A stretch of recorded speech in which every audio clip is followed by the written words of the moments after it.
L'EVA et la Côte d'Ivoire. Le mariage date de 1953 avec au commencement les plantations industrielles. Puis a suivi la vulgarisation avec l'avènement des plantations villageoises. Au nom des planteurs dits villageois, Kamara Youssouf. Le mariage avec l'EVA a commencé en 96-97 et en 2001, j'ai commencé ma plantation.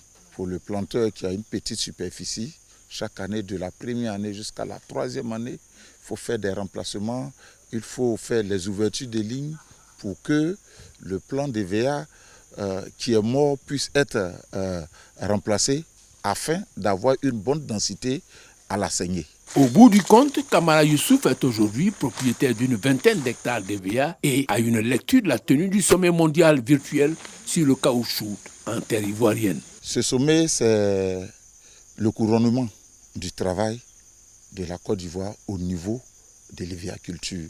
Au cœur de cette rencontre, l'avenir du caoutchouc en tenant compte des aspects inclusifs, de la durabilité de la croissance, dans un monde marqué par la pandémie de la Covid-19 et le changement climatique. Voilà le menu des 4 jours de change d'Abidjan, des consommateurs, chercheurs, usiniers et producteurs de Côte d'Ivoire et le reste du monde, sous l'égide de l'IRCG. Cela en mode virtuel. Un défi que la Côte d'Ivoire a relevé. On a compensé la distance par la technologie. La technologie, pendant les 4 jours, nous n'avons pas eu de défaillance technique. Nous avons relevé le défi technique. Les problèmes d'électricité, les problèmes de connectivité ont été résolus. Nous avons suivi cette conférence comme si tout le monde était regroupé ici à Abidjan ou tout le monde était regroupé à Singapour. Au-delà des défis numériques relevés, quel est l'avenir du caoutchouc en Côte d'Ivoire et dans le reste du monde? S'agissant de la filière ivoirienne, elle jouit d'un avantage comparatif notable du fait de son organisation. Nous avons au niveau de la PROMAC fait en sorte que des clones à haut rendement, des produits de qualité soient distribués aux paysans.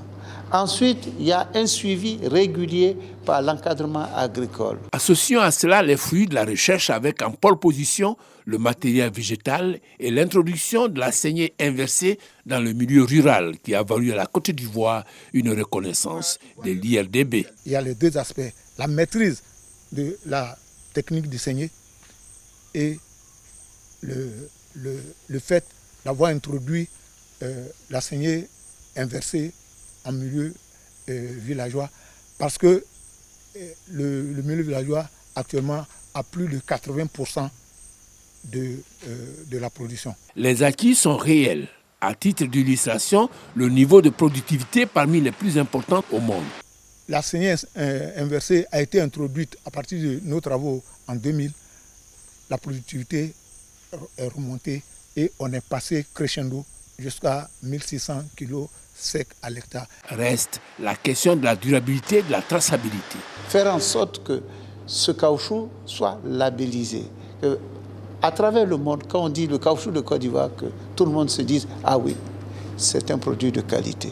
Voilà nos objectifs. Et à partir de ce moment, tous les acteurs, chacun à son niveau, tirera profit du travail qui est accompli. Pour ce travail constant et régulier, la recherche se dispose à jouer sa partition. Face au nouveau climat qui s'impose à nous, au nouvel environnement de production, il faut que la recherche, à travers la sélection de clones appropriés, de variétés appropriées à ce nouvel environnement, soit mise à la disposition. Non seulement le matériel végétal, mais la manière de cultiver, la manière de conduire la plantation, la manière d'exploiter le tronc de l'arbre, tout ceci doit être mis en faveur au service du producteur et de l'arbre pour une activité rentable et, n'oubliez pas ce mot, durable, de manière durable. Voilà qui conforte Kamara Youssouf pour l'avenir du caoutchouc. L'espoir au niveau du caoutchouc, parce que le Premier ministre nous a demandé d'explorer d'autres voies pour l'utilisation du caoutchouc. Et à partir du moment où on va explorer d'autres voies pour l'utilisation du caoutchouc, ça va permettre d'accroître la demande.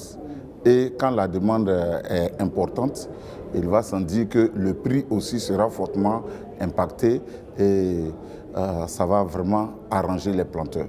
La filière évéicole ivoirienne, c'est 7 plantations industrielles et 160 000 dites villageoises. Ces deux acteurs de la filière exploitent 650 000 hectares.